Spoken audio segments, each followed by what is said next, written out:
কখন কোনো একটা রাস্তার স্থান বা একটা বিশেষ স্থান অ্যাক্সিডেন্ট পয়েন্ট হয়ে ওঠে, বা কখন আমাদের বাস্তু বা ভূমি বা গৃহ সুইসাইড জোন হয়ে ওঠে।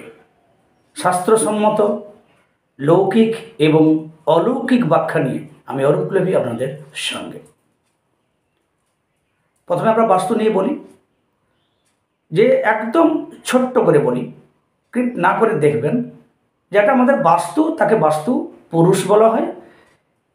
আমাদের যে যেমনই যা বাস্তু হোক, সেই বাস্তু পুরুষের অবস্থান তার মস্তক ঈশান কোণের দিকে, নৈঋত কোণের দিকে পশ্চাৎ অংশ, অর্থাৎ মুখমণ্ডল বা মস্তক ঈশান কোণে অবস্থান করছে, যাকে নর্থ ইস্ট কোণ বলছি, পূর্ব উত্তর কোণ বলছি। এই জন্য এই কোণের মাহাত্ম্য। আপনার বেডরুমে যদি কোনো বাচ্চা বা কেউ যদি বলে আমি এখানে গিয়ে মলমূত্র ত্যাগ করবো, কী বলবো? আরে এখানে কি মলমূত্র ত্যাগ করার জায়গা? ল্যাটিনে যাও, আপনি বলবেন। তো বাস্তু পুরুষের মুখমণ্ডল অবস্থান করছে ঈশান কোণে, নর্থ ইস্ট কোণে, তো সেখানে যদি আপনি মলমূত্র পুরুষের ব্যবস্থা করেন, তো সেই বাস্তু পুরুষ আপনাকে কী বলবে? আরে এখানে কি জায়গা? যাও বায়ু কোণে। যেমন আপনি ক্রুদ্ধ হবেন আপনার বেডরুমে যদি কেউ মলমূত্র ত্যাগ করে, তেমনই ক্রুদ্ধ হবে একজন বাস্তু পুরুষ তার ঈশান কোণে যদি তার মুখমণ্ডলে কেউ মলমূত্র ব্যবস্থা করে বা ত্যাগ করে। এর রিস্ক যোগ হয়। অনেকেই মানেন না, গায়ে চুরি করে। আজ হয়তো দাদু, অনেক আমার ইউটিউবের বন্ধুরা আছেন, নদিয়ার কত বন্ধু আছেন, নাম উল্লেখ করছি না, তাদের অনুরোধ করবো কমেন্ট বক্সে একটু জানাবেন আপনারা কেমন আছেন। ঈশান করে দাদু গায়ের জোরি করে পায়খানা বাথরুম করেছেন। বাবা মানেন না, বামপন্থী মুক্তমুখ লোক ছিলেন, পায়খানা বাথরুম করেছেন। তাদের আজকে ছেলে পুলে, তাদের নাতিরা আজকে ভোগ করছে। ঈশান করে যদি 12 বছর পেরিয়ে যায় পায়খানা বাথরুম, সে বাস্তু দূষিত হয়ে ওঠে। সে বাস্তুতে যতই আপনি ভালো থাকার চেষ্টা করুন না, অর্থের দিক থেকে উন্নতি হবে, অর্থের অভাব মিটবে এবং মানসিক শান্তি থাকবে না, শুভ কাজে বাধা হবে, রোগ ব্যাধি ছাড়ে না। আমার ইউটিউবের বন্ধুরা বেশ কয়েকশো বন্ধু আছেন, আমি আপনাদের রিকোয়েস্ট করব একটু ঈশান করে পায়খানা বাথরুম থাকে আপনারা কেমন আছেন একটু কমেন্ট বক্সে লিখবেন। তাহলে আমাদের কথা হচ্ছে, বাস্তু পুরুষের মুখে যদি মলমূত্র ত্যাগ করেন তিনি ক্রুদ্ধ হবেন। এটা বাস্তুর দূষিত হওয়ার জন্য নাম্বার 1 সর্বশ্রেষ্ঠ। কিন্তু বাস্তু সুইসাইড জোন আত্মহত্যার একটা কেন্দ্র হয়ে যেতে পারে। সে সংক্রান্ত তন্ত্র বা বাস্তুসারে কি আছে এক্ষেত্রে সরাসরি দেখুন। যদি আপনি কোথাও বাস্তু করেন, যে বাস্তুতে এরকম ঘটনার কেউ আগে ছিল, সে কারো কেউ সুইসাইড করলো, অশান্তি ঝগড়া হতো, পরে এলো তারও কেউ সুইসাইড করলো, আবার পরে এলো কেউ সেই বাড়ি বিক্রি করে নতুন কিনলো, তারও সুইসাইড হলো, মানে একটা কমন। এমনই বাস্তু দেখেছিলাম আমি ধানবাদে, আমাদের মেদিনীপুরের ডাক্তারবাবুর আত্মীয়র বাড়িতে। এমনই বাস্তু, অনেক বাস্তু আছে। তাহলে এই বাস্তুতে কেমন যোগ হলে এই আত্মহত্যার প্রবণতা বেড়ে যায়, সুইসাইড জোন হয়ে যায়।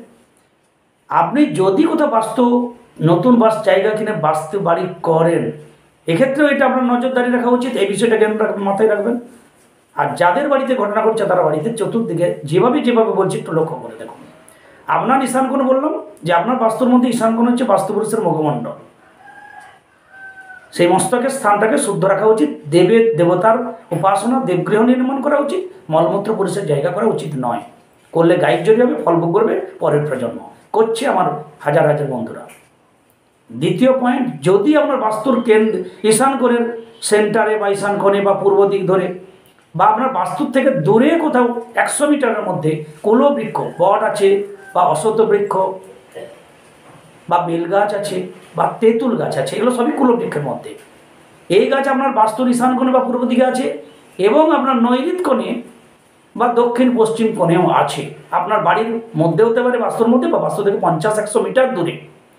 তাহলেও যেন এই কুলবৃক্ষটা ওই কুলবৃক্ষ আত্মিক দর্শন, আত্মিক দৃষ্টি বিনিময় হয়। অনেক আত্মার অবস্থান করেন, তাদের দৃষ্টি বিনিময় হয় বলে বলা আছে। যেমন আমাদের গ্রহচক্রে আমার দ্বাদশ ভাবে কী দেখি, শনির ঘরে চন্দ্র, চন্দ্রের ঘরে শনি, বৃহস্পতির ঘরে মঙ্গল, মঙ্গলের ঘরে বৃহস্পতি। স্থান বিনিময় বলি, এই স্থান বিনিময় বা দৃষ্টিদানে একটা শুভফল পাওয়া যায়। বাস্তুর পূর্ব বা ঈশান কোণ, নৈঋত বা দক্ষিণ পশ্চিম কোণ, সেখানে বাইরেও যদি কোথাও বহু পুরনো কুলবৃক্ষ আছে, বট, অশ্বত্থ, তেঁতুল বা বেল, আর এদিকেও কোনো একটা গাছ আছে, তাহলে মনে রাখবেন ওই গাছটি ওই গাছের একটা দৃষ্টি বিনিময় যাকে আত্মিক দৃষ্টি, অলৌকিকের দিকে বলে যে আত্মারা পরমাত্মারা অবস্থান করেন, তাদের মধ্যে একটা দৃষ্টি বিনিময়। গদা বাংলায় বলি, আপনি বাড়ি করে আছেন, আপনার পড়োশি আছে একটু দূরে, আপনারা প্রাচীরের সামনে দাঁড়িয়ে দাঁড়িয়ে কথা বলেন, কী গো তোমাদের ঘরে কী হলো, ভালো আছে ভাই, বেশ কথা হয়, আনন্দ হয়, এটা নিয়ে যাও, আসো, সুন্দর একটু কথা বলা হয়, একটু জোরে জোরে বললেই শুনতে পাওয়া যায়। ওই দুই বাস্তুর মাঝে হঠাৎ করে একটা ফ্ল্যাট হলো, 10 তলা, 5 তলা, 4 তলা, আপনি আর সেই বাস্তুর আপনাদের যে বন্ধু তাকে আর দেখতে পেলেন না, আনন্দ হয়। ঠিক সেই রকম এই শুভ আত্মা পরমাত্মা যারা অবস্থান করেন, তারা বৃক্ষতেই অবস্থান করেন, এটাই আমাদের শাস্ত্রে বলা আছে। সেই বৃক্ষের সঙ্গে আদান প্রদান যোগাযোগের মধ্যে এই পথে বিঘ্ন সৃষ্টি হয়। এই জন্য ঈশান কোণে সর্বত্র সম্মান দেওয়া উচিত। আজ যদি না দেন, গায়ের যদি করেন, ফল ভোগ করবে পরের প্রজন্ম, কোনো সন্দেহ নেই। যা এখন বর্তমানে করছে হাজার খানেক আমার জানা মানুষ। এহেন কুলবৃক্ষের অবস্থান যদি পূর্ব বা ঈশান কোণে আপনার বস্তুর পূর্ব দিকেও হয়, আবার নৈরিত কোণের বাইরেও হয়, সেই বাস্তুতে যদি ঈশান কোণে মলমূত্র পুরুষের জায়গা হয়, আবার যদি তারা নিজেদের মধ্যে আধ্যাত্মিকতার মধ্যে শান্তি ভক্তি নীতি ভক্তি বিশ্বাস না নিয়ে থাকে, অনাচারী হয়, তাদের সেই বাস্তু হবে সুইসাইড জোন। আমি অন্তত দেখেছি অ্যাক্সিডেন্ট পয়েন্ট, দেখবেন ঝাঁ চকচকে রাস্তা, কোথাও টার্নিং, কোথাও কিছু নেই, শুধু শুধু শুকনো শুকনো, বিপদ হয়ে যায়, গাড়ি উল্টে যায়। আমাদের এখানে একটা আছে, মেদিনীপুর থেকে দীঘা যাওয়ার পথে বাঘরাবাদের মানে একটা পয়েন্ট আছে, খড়গপুর থেকে বেনাপুর বলে জায়গা, তার পোক্তাপুর বলে একটা জায়গা আছে, সেখানে একটা আছে। তাহলে একলাতে সারা বছর 20-25টা অ্যাক্সিডেন্ট হয়। এই অ্যাক্সিডেন্টের পিছনে কি জানা গেছে? এই অলৌকিক থেকে যা জানা যায়, প্রাণচিত করে আমি একবার যা জেনেছি, তাতে ওখানে যে অবস্থান করে যে আত্মারা, তারা হঠাৎ করে মৃত্যু মুখে পতিত ঢোকেও, সে তো জানে না আমরা মরার পরে, জানি না যে আমরা মারা গেছি। সে ওই লোককে দাঁড় করায়, হয়তো চলন্ত গাড়ি দাঁড় করালো, এই বাইক দাঁড় করালো, দাঁড়া আমি একটু যাবো, হয়তো বলবো, তার ভাষা থেকে বুঝে না, ওই ব্রেক, ওই হঠাৎ করে একটা কী হয়ে গেল, গাড়িটা উল্টে গেল, টোটো উল্টে গেল, বাস উল্টে গেল। আমাদের এখানে একটা পয়েন্ট আছে, যা প্রতি বছর 3-4টা অ্যাক্সিডেন্ট আমাদের সামনেই হচ্ছে, মারাও যাচ্ছে অনেকে, সেইখানটাতেই হচ্ছে, অন্য জায়গায় হচ্ছে না।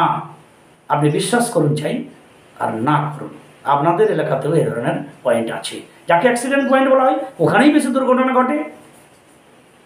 এখানে আত্মিক একটা প্রবণতা থাকে। আসলে আমরা মৃত্যুর পরে তো জানি না যে আমরা মারা গেছি, ফলে আমরা ওই যাবো, দাঁড়াও না ভাই আমিও যাব, সেই দাঁড় করাতে গিয়ে চলন্ত গাড়ি উল্টে যায়, অ্যাক্সিডেন্ট হয়, ব্রেক হয়ে যায় বা কিছু দুর্ঘটনা ঘটে, যা বাইক আরোহী বা ড্রাইভার তারাও নিজেরা এখনও অনেক সময় অনেক ঘটনার ইতিহাস খুঁজেই পান না তার রহস্য। এই অ্যাক্সিডেন্ট পয়েন্টের পিছনে কিন্তু এই ধরনের আত্মিক বা আত্মার প্রভাব অবশ্যই থাকে। যদি আত্মা সম্বন্ধে, মৃত্যুর পরের রহস্য সম্বন্ধে জানতে চান, স্বামী অভেদানন্দের লেখা মরণের পারে বইটা পড়তে অনুরোধ করব, রামকৃষ্ণ মঠ মিশন থেকে পেয়ে যাবেন। সুতরাং এই অ্যাক্সিডেন্ট পয়েন্ট আর কোন বাড়িটা সুইসাইড জোনে পরিণত হয়, কি থাকলে, তা নিয়ে ছোট্ট ভিডিও আপনাদের আমার অভিজ্ঞতা শেয়ার করলাম। ভালো লাগলে লাইক দিবেন, সঙ্গে থাকবেন, সাবস্ক্রাইব না করা থাকলে সাবস্ক্রাইব করবেন। সবাই ভালো থাকুন। জয় গুরু, জয় গুরু।